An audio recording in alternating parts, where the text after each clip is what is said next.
with teachers here, and they're going to speak as well. So we decided in Florida that it was important to do more for teacher salaries. One of the things that we did was really try to get the average minimum salary up, because you have students that are in college and they have different opportunities, and I think people realize that if you're in education, you may not end up being like a millionaire, but it does help to be able to afford, and this was even things we were concerned about prior to Biden inflation. Now, with the inflation, you see a lot of problems across the board in people being able to afford gasoline and groceries and other things. And so our goal was to increase that, as well as increase salaries for teachers that were more tenured, with veteran teachers, and we've been able to do that. And we've also done a variety of teacher bonuses, including last year giving a $1,000 bonus to every single principal and school teacher in the state of Florida, which was something that we were happy to do. So today we're announcing, we haven't signed the full budget yet, we're still going through it, but there was one provision in there that really was a historic amount of money, $800 million just to increase teacher salaries. That's on top of all the other funding that we're getting per pupil, base student allocation, Florida FEFP, all that is at record numbers. And so we are, of course, going to approve that $800 million, and that will bring us to over $2 billion in increased compensation for teachers just in the last 3 years. So that's really meaningful, and we're happy to be able to do that. If you look around the country, and you look at kind of where minimum salaries are for teachers, there's only 12% of school districts across the entire country that have minimum salaries at $40,000 or higher. In Florida, we have, and we'll end up getting to 100% probably with this, but we're over 90% are there. So 12% nationwide, we're over 90%, and this is something that we pledged to do, and we're fulfilling that promise. We're also supportive of making sure that the veteran teachers continue to get pay increases, so they have a lot of money in this pot as well to be able to do. And because we did so much for things like the base student allocation, this is just what school districts have to do. We're saying you got to pay teachers more with this money. It doesn't mean you can't use some of the other money we're sending and also do it even more, and we would encourage them to do that as they can. So this is something that's really, really significant. I think it builds off a lot of successes that we've had on education over the years. Most recently, last week, we signed into law landmark legislation that moves Florida out of the FSA test into progress monitoring, which is something that schools have had a lot of success with.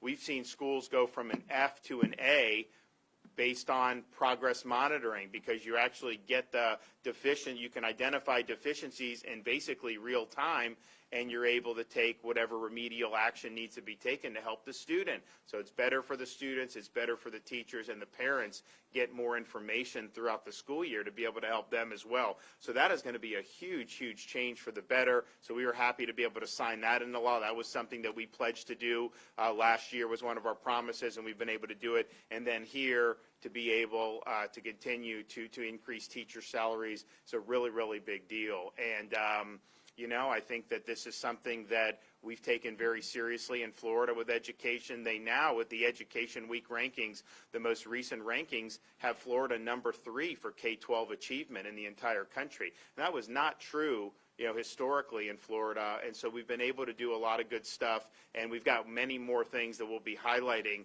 over the next days, weeks, and months, not just from this legislative session, but also what we're doing through the Florida Department of Education. So I'm excited to be here. I'm glad that we were able to come back to Clay County after really launching this initiative many years ago to say we were going to put a lot of emphasis on this. And of course, part of the reason we're able to do this is because the state is free, the economy is able to perform, people are wanting to come to Florida to vacation, to live, moving businesses, what have you. So the amount of revenue, even though we have the lowest per capita tax burden in the country and we have no income tax, the revenue that's come in has exceeded expectations pretty much every month for the last, I would say, year and a half. And so that provides us the ability to maintain our low tax environment, but also be able to address significant priorities. And so education is one.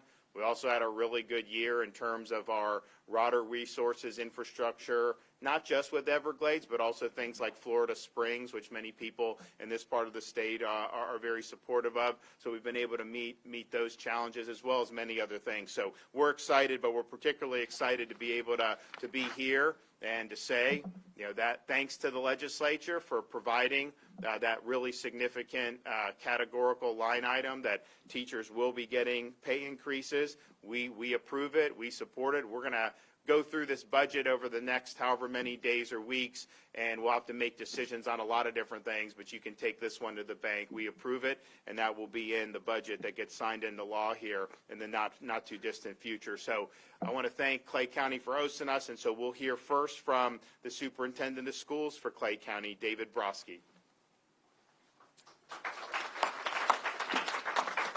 What an honor and a privilege it is to have you here, Governor DeSantis, Commissioner Corcoran, the legislative delegation, our principal, as well as our teachers here at Fleming Island Elementary School, to discuss the very foundation of the educational process, which is outstanding teachers. There's little doubt that everyone in this room knows a teacher or has been impacted by a teacher in some way. For me, that's Mrs. Decker. Even though I'm not a young man anymore, I still remember Mrs. Decker and the things she did to inspire me. She gave me confidence and drive, the things I needed in order to be successful in life, and I'm thankful every day. As many of you know, there's a nationwide teacher shortage as fewer students enter the College of Education programs with the goal of becoming an educator. I applaud the governor's leadership and vision for recognizing that the starting salary of teachers needed to be raised in order to address this challenge. Here in Clay County, locally now, in the 1920 school year, the starting teacher salary was $38,000. I'm proud to announce that the starting salary today is $47,500 right here in Clay County. I'm also appreciative of the current legislation that permits a greater portion of the new funding to go to our veteran teachers, because we not only need to recruit new teachers, but we need to retain the teachers that we have. This investment in our teachers in Clay County amounts to about $7.3 million of additional state funding. And I'm also proud, and let me give a shout out to our school board that's in the audience here, an additional $3.6 million in district funding in order to reach that $47,000, as you pointed out, Governor. Now, I remember back in the day, I started at $18,300 when I first started, and I was thankful for it, and I knew I wasn't going to get rich in any which way, but I'm proud to be an educator and proud to be here in Clay County. We certainly have come a long way. A robust recruitment plan, providing teachers with the support they need, and increased compensation lead to a bright future for our teachers, and more importantly, a bright future for our students. I want to thank the legislative delegation behind me, Representative Garrison, Representative Payne, and Senator Bradley, of course, our school board that's here today, and Governor DeSantis for your leadership on this important challenge. Yeah, absolutely. And we appreciate Clay County. I think people, Clay County has performed well. And actually, if you look in this part of the state, I mean, we've got a number of very successful school districts. I have a lot of experience with St. John's, having lived there for a number of years, and so we're proud of that. And when people move into from other states, they definitely look and they say, well, gee, Clay County is a great place to be, and part of it is because of the school. So we appreciate what you guys have done. Okay, Jennifer Sherman, second grade teacher right here at Fleming Island Elementary. The floor is yours. Thank you. Good afternoon. My name is Jennifer Sherman. I am actually a third grade teacher here at Fleming Island. I read it right on the talking point, so somebody made a mistake. Second grade for 4 years before this. Okay. No good. I want to start by thanking for the opportunity to speak on behalf of my colleagues here at FIE. This school is a really special place, and I think I'm speaking for all of us when I say how much it means to our team to have you here celebrating with us. Thank you. My own children attended FIE and now attend Fleming Island High School. My daughter is a sophomore and my son will graduate in May. My husband Jeff and I are so thankful to raise our family in Clay County, and we feel that our district is the very best when it comes to supporting children and families. I think we can all agree that the last 2 years have presented many challenges, but one thing that remained constant was that we could always count on no matter what, was the support of our superintendent and administration here in Clay County. The teamwork and collaboration between the governor's team and our district leaders has been incredible, and I am again just so grateful for that. I also just wanted to share real briefly about me and my journey as an educator. Teaching was not my first profession. It was a big decision for me to go back to school to earn my teaching certificate. My first job right after college was for a small ABC affiliate in Sioux Falls, South Dakota, and I was a morning news producer. I did not enjoy this career and really didn't enjoy any of the jobs I had for many years after that. But it wasn't until I began substitute teaching in 2009 that I truly realized my passion was for working with students. And even now, being in the classroom is still one of my very favorite places to be. This is my 6th year teaching full-time, and while there have certainly been challenges, I am reminded every day what a blessing and an honor it is to be a part of my students' lives. And the reason I share all of this is that for maybe the first time in Florida's history, we have a governor and administration who go above and beyond to recognize and empower educators by listening and giving us a voice. Of course, the new pay increase. Yeah, you can clap for that. Of course, the new pay increase means a lot to me and my family as well. My son will start college in the fall, and my daughter will soon be driving, and cars in college are not small ticket items, as you know, so I'm really thankful. I'm also looking forward to the changes in testing and progress monitoring for next year. As I said earlier, you listened and you heard us, so thank you. Laboring over a test for multiple days and only once per year doesn't provide consistent learning opportunities for our students throughout the year, as you said. I'm just excited to see how the new progress monitoring plan is rolled out and how it will benefit our students. As a teacher and a parent, we just want what is best for our kids, and it's really amazing to know we have a team of people like you all who want that too. Thank you. Thank you. So what's better, 2nd or 3rd grade? Ask me next year. Okay. Because I think about it, my kids are younger than that, but as they get older, they can handle more stuff and they're more independent, but then they get so doggone smart that they're always outsmarting you. And my daughter's 5, and she's very, very smart, and she pulls them over on her mother and I all the time. But we thank you for what you're doing, and we really appreciate it. Okay, now we have Kristen Geiger, another teacher. Thank you. Good afternoon. My name is Kristen Geiger, and I am proud to say I have been a Florida teacher for 18 years. I have been an upper elementary reading teacher for all of those years and hold a master's degree in reading K-12. Both of my children attend public school here in Clay County. Over my career, I have seen many changes in the education system, as well as several administrations in Tallahassee. I am happy to say that I know Governor DeSantis, the legislation, and the Florida Department of Education are making education a priority in Florida. This is evident in not only the bill being announced today, but in the recent progress monitoring bill and several others. During the height of the COVID pandemic, Governor DeSantis fought for what was best for students, which was keeping them in school in person.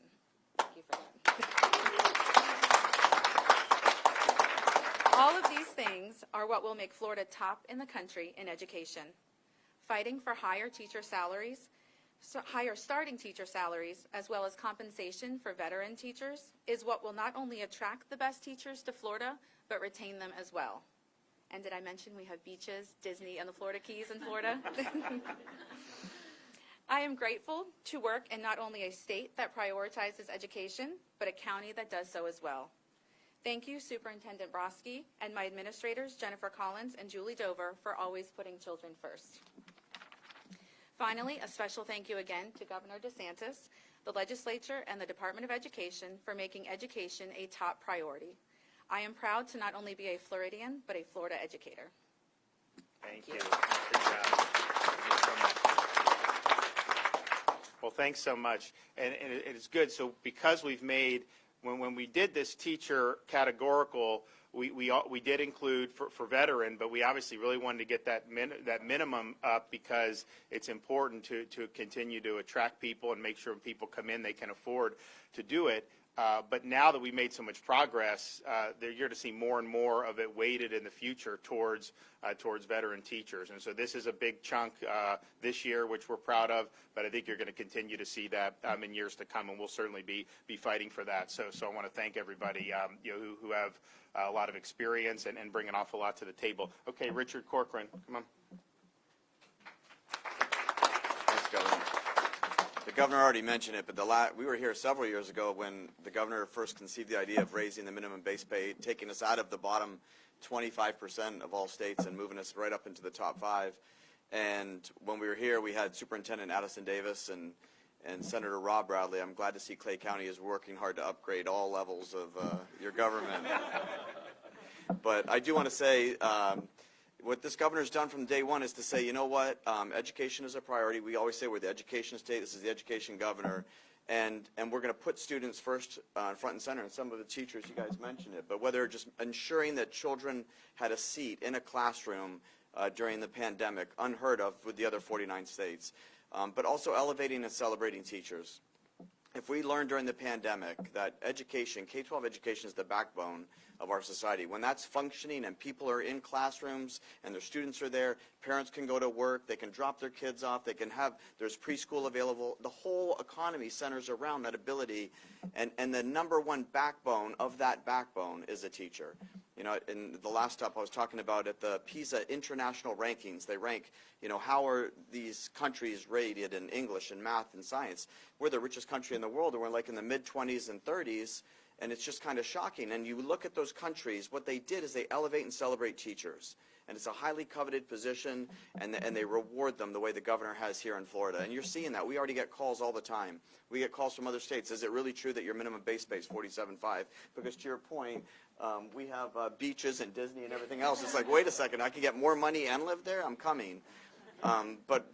So I tell people that when you look at those studies, and the role of a teacher versus, you know, what America does well, and we always score well on those tests, is we have great buildings, we have great tech, but the old adage is true that you can teach a child under a tree with a great teacher.